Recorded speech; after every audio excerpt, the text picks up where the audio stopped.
Hola chicos, es un gusto saludarles.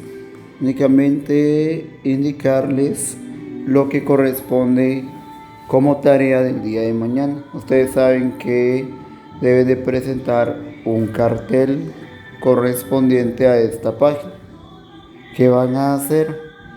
Van a representar cada imagen o con cada palabra.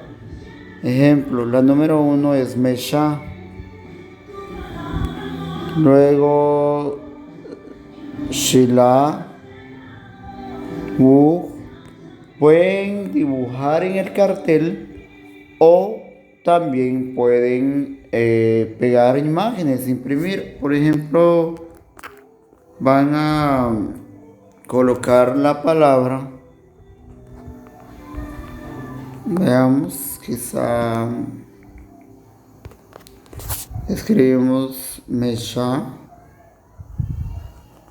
y aquí la imagen de la mesa. Luego Sheila y la imagen de la silla, como ustedes quieran ubicarlo.